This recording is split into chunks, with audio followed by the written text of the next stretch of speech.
Rizki ya, itu adalah suatu yang sangat vital. Maka oleh sebab itu harus dikelola dengan sebaik-baiknya. Setelah kita mengetahui, memahami rizki yang sesungguhnya, maka yang kedua adalah kita memahami takwa kepada Allah, ketundukan kepada Allah Subhanahu wa ta'ala, di mana tadi manusia memiliki 3 misi. Sebagai hamba yang harus beribadah kepada Allah, sebagai khalifah, sebagai wakil Allah di muka bumi.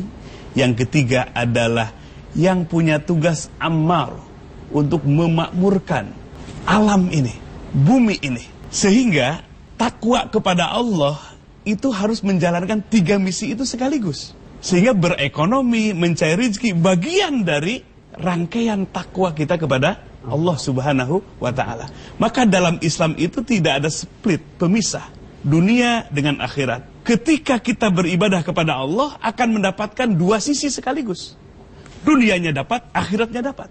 Man kana yuridu thawaba dunya fa indallah thawabu dunya wal akhirah. Firman Allah, barang siapa yang hanya berharapnya ingin pahala dunia semata, nih yang enggak iman kepada hari akhirat, tidak iman kepada Allah, berharapnya hanya akhirat aja, yang segera, yang sejengkal, maka disebut dunia. Dunia itu bahasa Arab artinya dana dekat.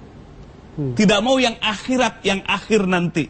Maka Allah ingatkan, barang siapa yang hanya dunia semata, fa indallah thawabu dunya wal akhir.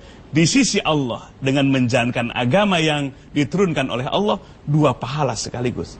Thawabu dunya wal akhirah. Menjalankan agama itu dapat pahala dunia, dapat pahala akhirat. Fi dunya hasanah wa fil akhirati hasanah. Sehingga memaknai takwa yang komprehensif. Takwa kita beribadah kepada Allah, kita sebagai khalifah, sebagai pemimpin, sebagai pejabat, minimal bagi diri dan keluarga. Termasuk kita harus memakmurkan bumi Allah ini, termasuk berekonomi, berbisnis. Itu semua kerangka kita takwa kepada Allah. Kalau takwa kita benar-benar takwa, kan ada anggapan, Ustaz, yuk kita sedekah investasi akhirat, titik. Sholat kita bukan untuk akhirat saja. Sedekah kita bukan hanya investasi untuk akhirat saja. Dunia akhirat. Sedekah di pagi hari, kata malaikat, ya Rabb, lindungi orang itu. Berarti kan dunia juga. Mari kita lihat dalam Al-Quran surah At-Talaq. A'udzubillahi minasyaitonirrajim. Wa may yattaqillah yaj'al lahu makhraja wa yarzuqhu min haitsu la yahtasib. Barang siapa yang bertakwa kepada Allah, takwa yang komprehensif, memfungsikan sebagai abid, sebagai hamba, memfungsikan sebagai khalifah, pemimpin, memfungsikan sebagai ammar yang memakmurkan bumi ini, termasuk berekonomi.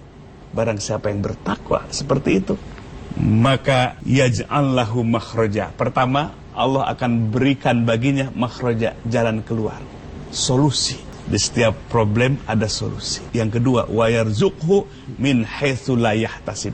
Allah akan beri rizki, yang rizki itu di luar perhitungan dugaan hamba. Itulah rizki lewat takwa kepada Allah.